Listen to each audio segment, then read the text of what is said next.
I just had taken pictures as a hobby. All of a sudden I became the focus of a lot of people's anger and hostility, and I didn't know what to do, but I didn't think about giving up photography. In a way, it was the impetus to continue, because now I had some confidence. Yeah, my pictures are saying something. People are noticing them. So I must be doing something right.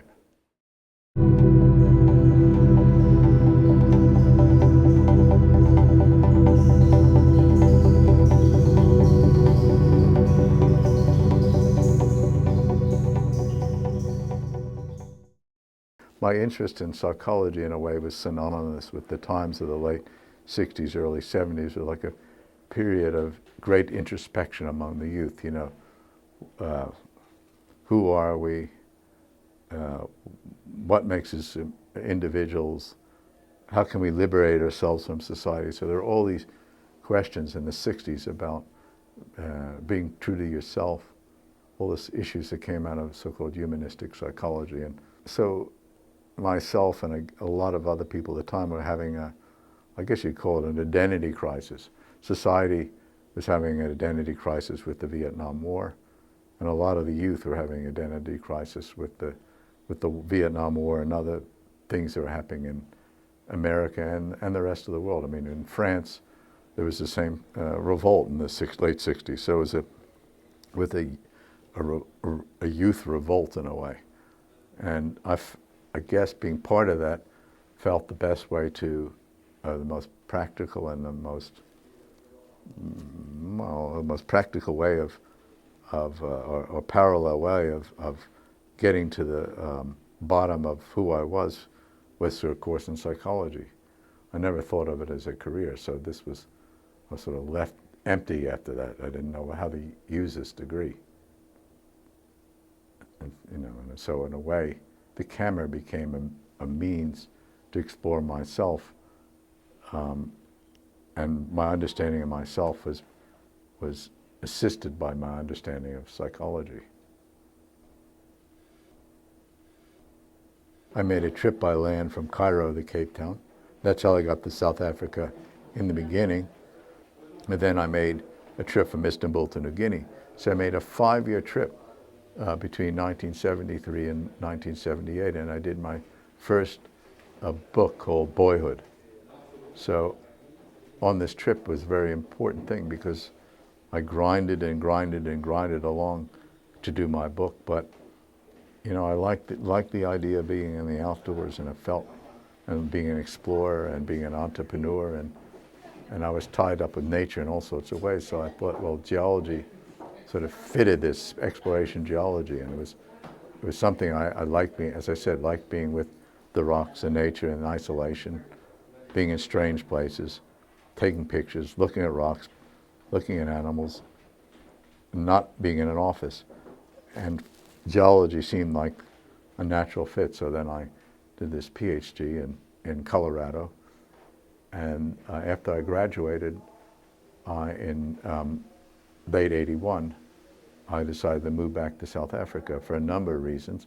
One, it was a good place to do the geology. South Africa is like Saudi Arabia of minerals.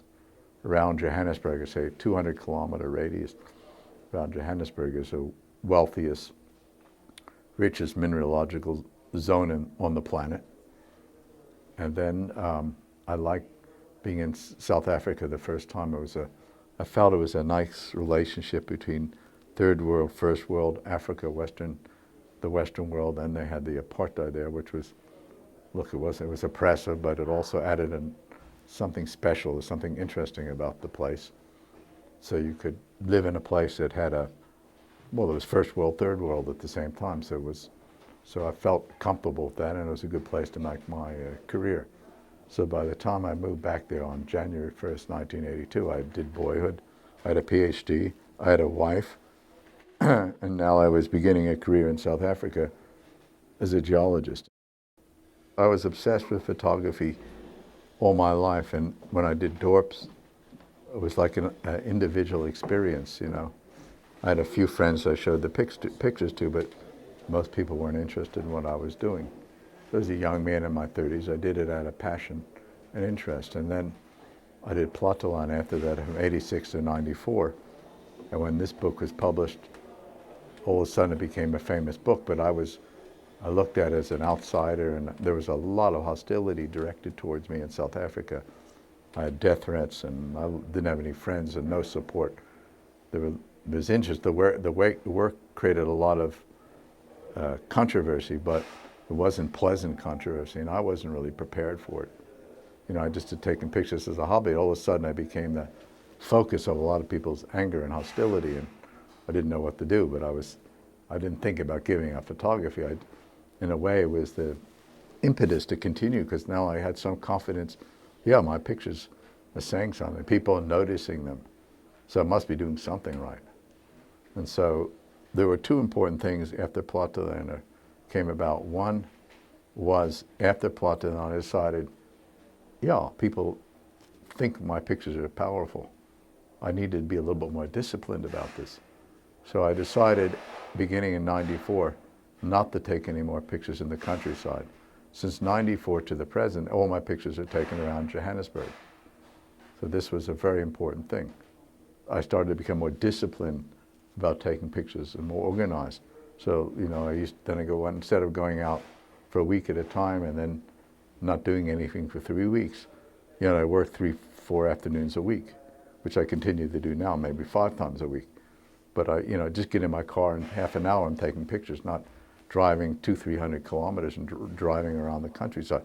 So I started to become much more prolific about taking pictures after Platteland because of this controversy that happened. And so this was a very important thing that happened to me. And I guess the other thing was that, you know, people wanted to see more of what I was doing. All of a sudden, you know, I got a few invitations here and then there, and I started to focus more on what I was doing. But the thing that came out of this, and this was also a very important thing in my career.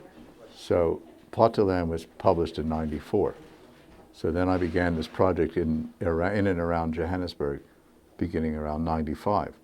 And you can see in this book, Outland, which became a famous book published in 2000, the first year or two of Outland, sort of the pictures looked a little bit like Platteland. Then beginning in '97, something really crucial happened. I started to interact in a very theatrical way with the subjects, and I became the director, they became the director. So there was this theater going on between me and the subjects. It was like a theater, and an event of theater that took place. And when the book came out in 2000, again, the publicity and the media sort of looked at it again like they did Platteland, like a depiction of poor whites in South Africa. But, you know, this really wasn't the case at all. And it's interesting because there was 3 editions to this book, and the 3rd edition came out in 2014. So, you know, this was now nearly 20 years after the black government took over in South Africa. So when people looked at the pictures, they didn't see the pictures in terms of white, black, apartheid, because there were a lot of new pictures in there that had black people in there. And they began to see them as like a theater of the absurd.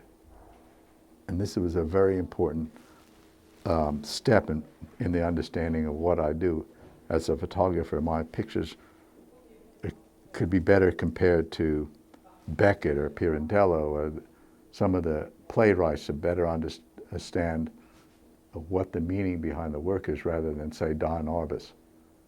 I was never really a political photographer. I was never really that interested in exploring the culture very much.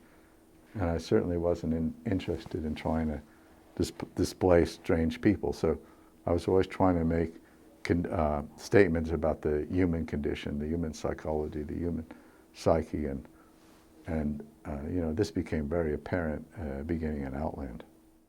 We are natural beings, just like clouds and waves. Only we have complicated games which cause us to doubt ourselves. But if you will treat yourself for a while as a cloud or wave and realize that you can't make a mistake, whatever you do,